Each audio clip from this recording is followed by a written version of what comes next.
Então, Lucas,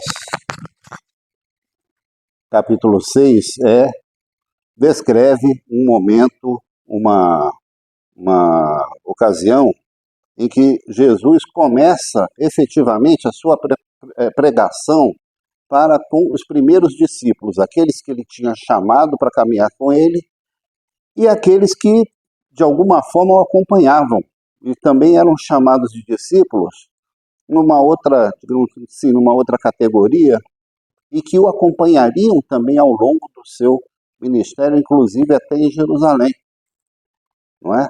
Então, ele começa a lançar as bases da sua doutrina, da sua pregação, trazendo os valores do reino de Deus.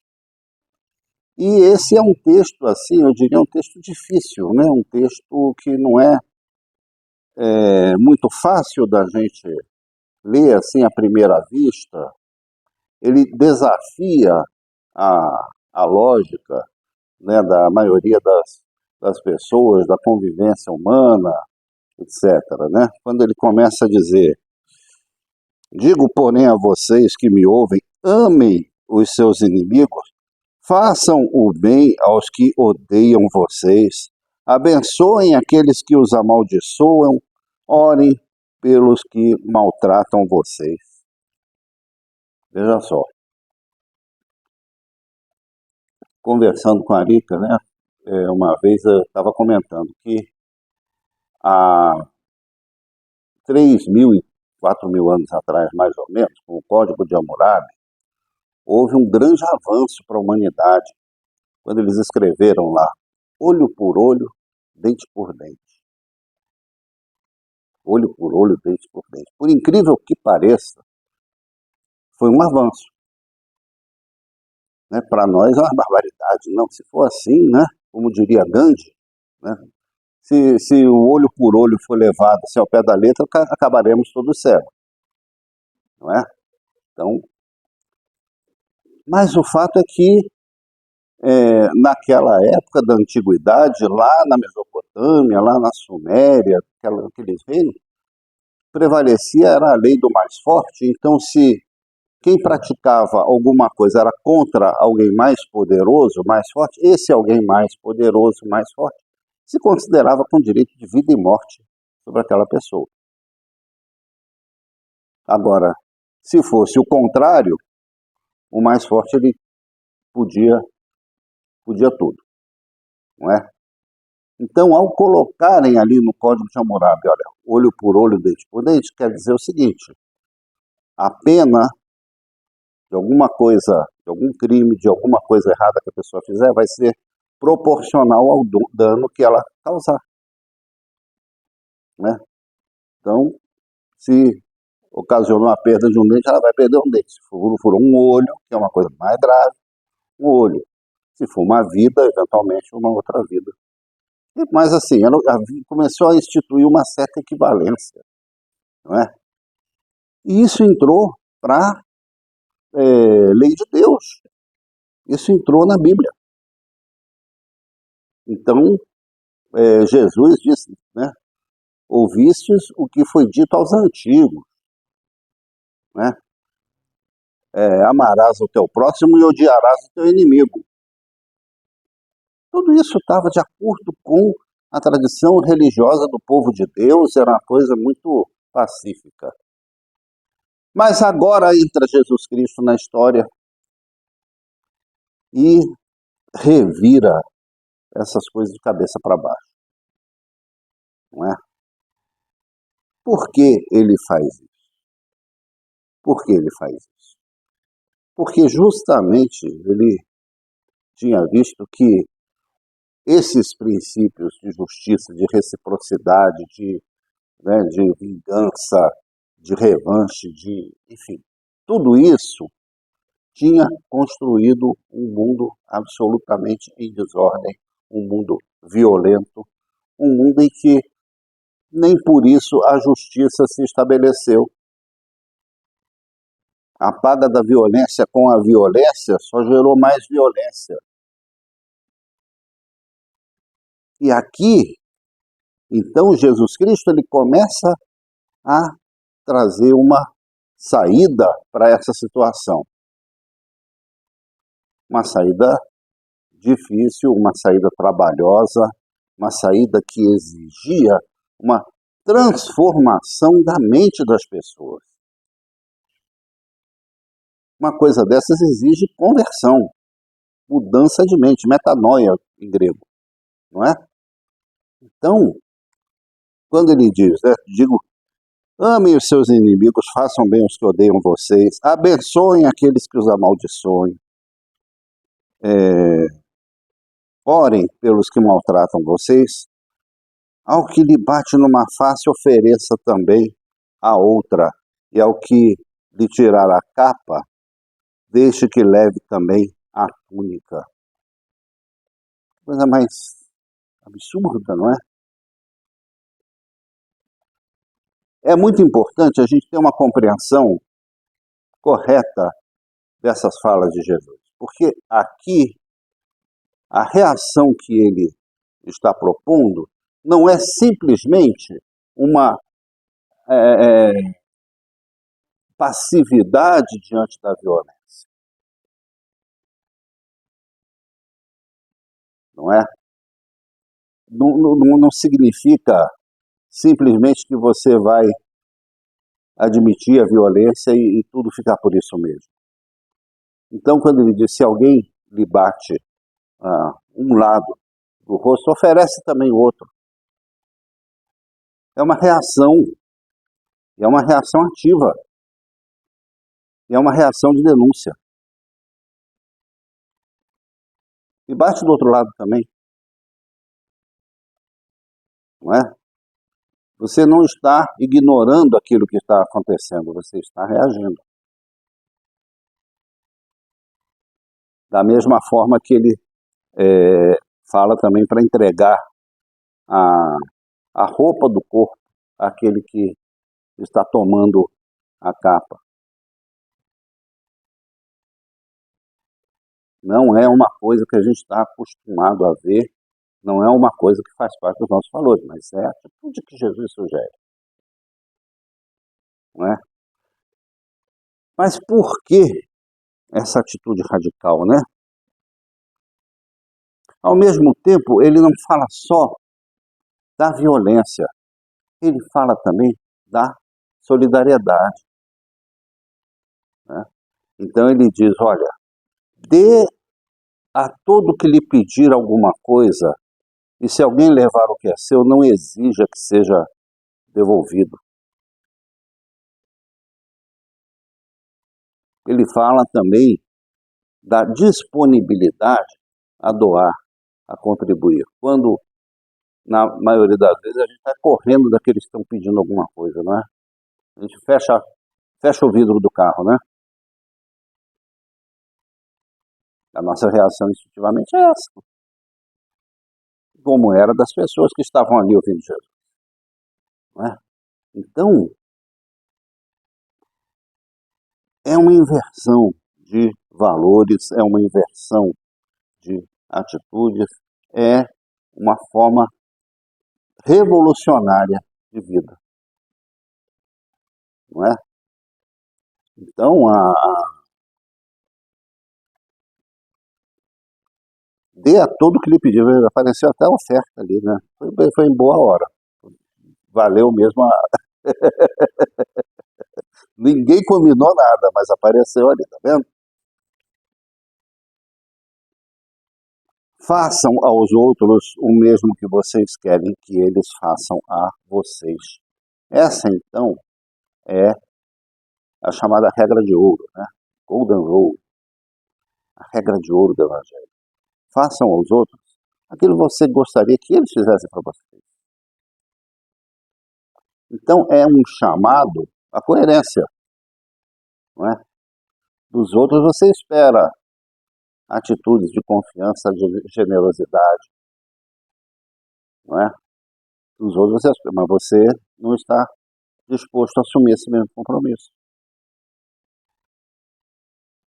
Não é?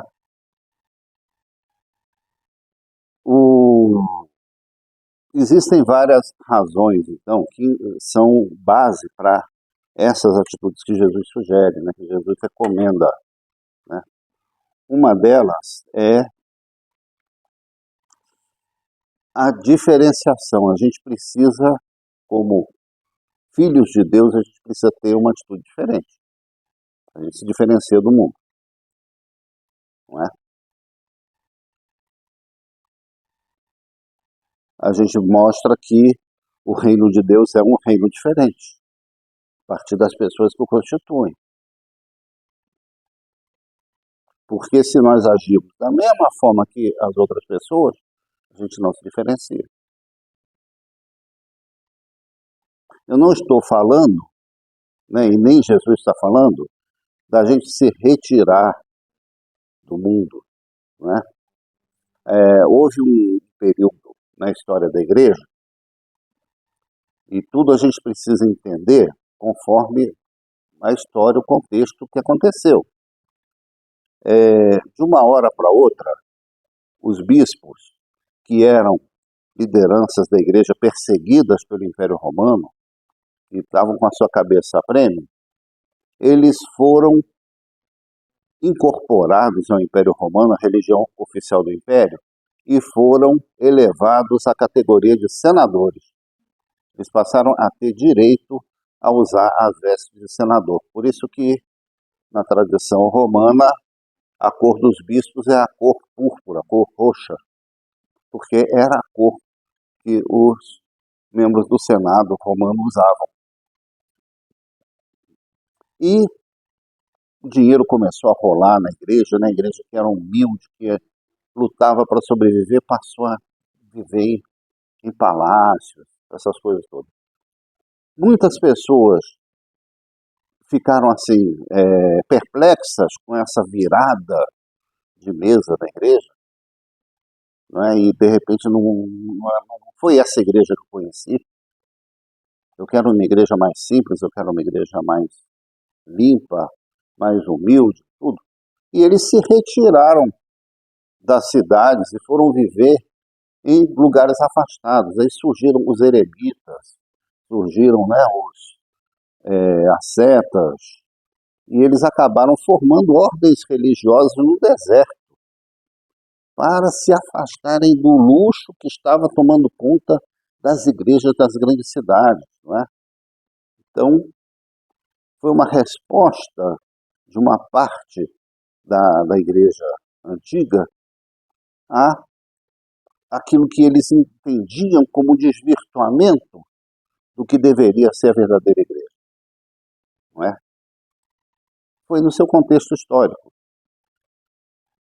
Não é isso que Jesus nos recomenda, ele não fala para a gente sair do mundo. Pelo contrário, ele fala para a gente interagir com o mundo,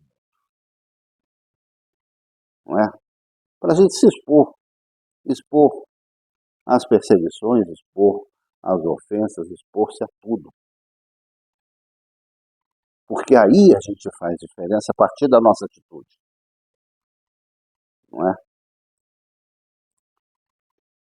Aqui no versículo 32, ele diz o seguinte: se vocês amam aqueles que os amam, que recompensa terão?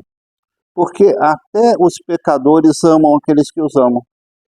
Se fizerem bem aqueles que fazem o bem, que recompensa terão? Até os pecadores fazem isso. E se emprestam àqueles de quem esperam receber, que recompensa terão? Também os pecadores emprestam aos pecadores para receberem outro tanto. Preferência com juros, né?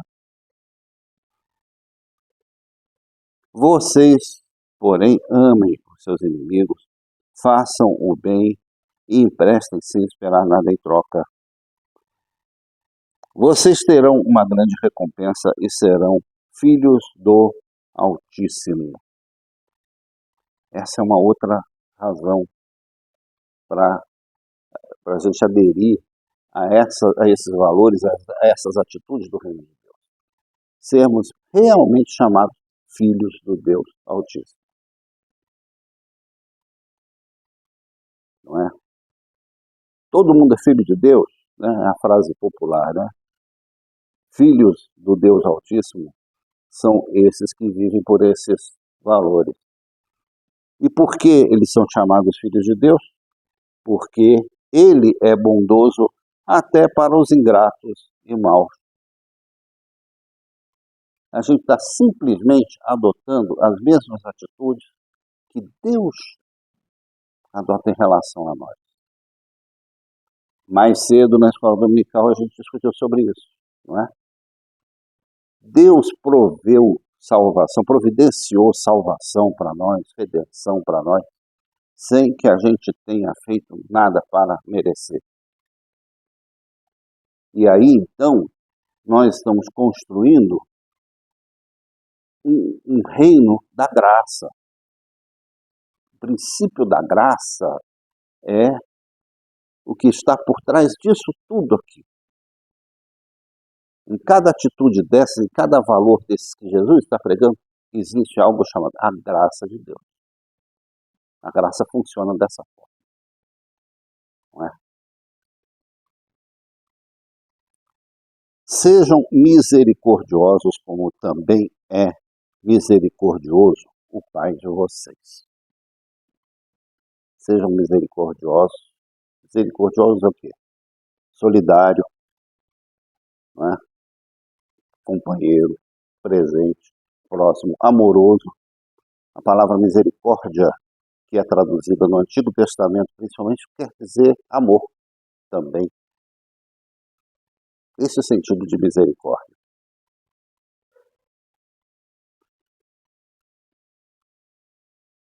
É muito difícil, às vezes, a gente se imaginar tomando esse tipo de atitude, não é? Eu tenho procurado vivenciar esses valores na medida do possível dentro das minhas limitações. Mas eu, graças a Deus, eu tenho sido uma pessoa que não guarda rancor, uma pessoa que esquece o que muitas vezes certas pessoas me fazem, ou me fizeram no passado, não é? Claro que a gente evita o convívio com certas pessoas que a gente sabe que são absolutamente perigosas, que são, né, descontroladas, que são, enfim, não é? Mas, por uma questão de sobrevivência. Mas de maneira nenhuma vão ver preparando ou construindo vingança, revanche contra essas pessoas. Quem me conhece, quem convive comigo, sabe do que eu estou falando e pode perfeitamente testemunhar do que é a minha atitude diante da vida. E esse é um texto que, por mais difícil, mais desafiador que seja, não é? Ele me inspira muito. Me inspira muito. Mas eu queria agora que fosse projetado o texto de Gênesis, que nós lemos mais cedo. Quem é que está com o controlezinho aí? Primeiro. Isso. Não é? Ainda bem que na palavra de Deus nós temos textos que ajudam a compreender outros textos. Não é? E mais cedo nosso irmão Regis me perguntava sobre o calendário litúrgico, como é que funcionava. Então eu falei para ele, olha, nós temos a cada domingo uma leitura do Antigo Testamento, um salmo, uma leitura de uma carta, de uma epístola e a leitura do Evangelho. E é muito comum que essas leituras tenham a ver uma com a outra. E felizmente hoje é um desses domingos em que as duas leituras se completam e sim uma serve de ilustração para a outra. Por isso que na nossa chamada, hoje eu incluí lá, né? José do Egito, né? Quem assiste a novela viu lá a foto do José e Jesus. Mais um trabalho da nossa irmã Thaís, né? Combinando, fazendo um encontro do Antigo com o Novo Testamento.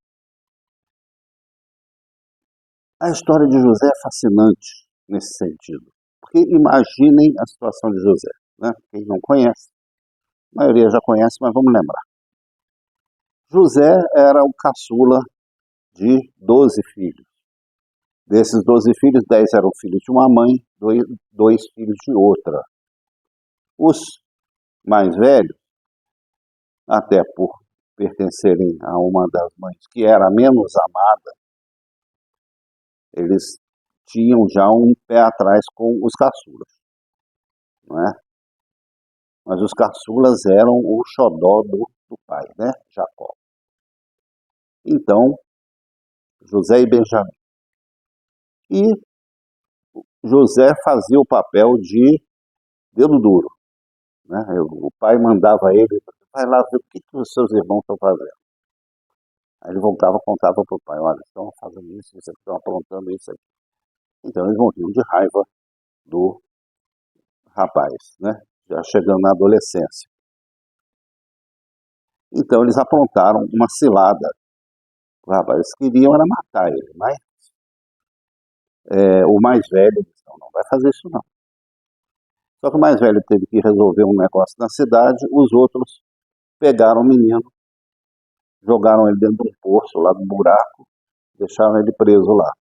Quando passou uma caravana de árabes, ismaelitas, né? É escrito na Bíblia. A caravana lá de palestinos, lá árabes, venderam ele. Eles deviam ter lá algumas coisinhas lá interessantes, né? Algumas coisas de eletrônica lá, algumas coisas de... Ah, então, você aceita esse moleque aqui em pagamento? Ah, pode levar. Quando o mais velho chegou e disse, cadê o José? Ah, pois é, a gente vendeu ele. Meu pai do céu. O que a gente vai falar pro Jacó, pro pai? Né? Inventaram lá, mataram lá um bode, puseram sangue na roupinha do José e levaram pro pai de Salé. O lobo lá apareceu com o meu José. Ficou essa versão oficial durante anos nessa família. E José foi vendido então para o Egito e aí foi aquela história toda, né? Ele foi assediado sexualmente, ele adivinhou sonhos e tal, e se tornou o ministro da agricultura do faraó. Poderoso, responsável pelo abastecimento do império. Não é? E quando começou a faltar mantimento, faltar produção, grão, para fazer pão lá na Palestina, o pessoal todo foi bater na porta lá do Egito para comprar esse negócio. E ele reconheceu os irmãos dele lá entre os compradores. Só que ele estava diferente, né? Ele estava lá com a cabeça raspada, todo roupinha branca, aquela coisa dos egípcios, né? Eles não perceberam quem era ele. Vejam a chance que José teve, então, de pegar, mandar prender aqueles 10 lá, e se não executasse na forca, ele poderia botar eles lá na prisão o resto da vida. Ele tinha poderes para fazer isso. Né? Ele tinha poder para se vingar de tudo que eles fizeram contra ele, que com certeza marcou a sua vida. Né? Imagina acontecer uma coisa dessa numa família. Tinha todo o direito de vingança. E estava em uma posição super favorável para fazer isso. E, no entanto, o que ele fez? Ele armou uma cilada assim, que obrigou os irmãos dele a voltarem, depois que eles tinham comprado o trigo. Se trancou com eles em uma sala, mandou os seguranças saírem e falou para eles, olha, eu sou José, irmão de vocês, que vocês venderam para o Egito. Agora, pois, não fiquem tristes nem irritados contra vocês mesmos por terem me vendido para cá, porque foi para a preservação da vida que me enviou adiante de vocês. Ou seja, por causa da besteira que vocês fizeram no passado, eu vou salvar essa família. Vocês não vão morrer de fome. Então ele mandou buscar o pai dele, já velhinho. Tiveram que contar toda a história né, para Jacó, e junto com o pai deles, toda a família, e eles foram então morar numa área lá reservada no Egito, num assentamento que José arrumou para eles. Então, veja que ele transformou uma situação de amargura, né, uma situação de traição, uma situação de rejeição, de tudo de pior que podia acontecer numa família, uma situação de salvação, uma situação de acolhimento, uma situação de reencontro. Então, é esse tipo de atitude que Deus espera de nós. Demorou, não foi uma coisa assim de uma hora para outra, não. Foram muitos anos que ele passou lá no Egito, morando lá e subindo na administração e chegando ao cargo que ele chegou, não é? O pessoal diz que a vingança é um prato que se come frio, né?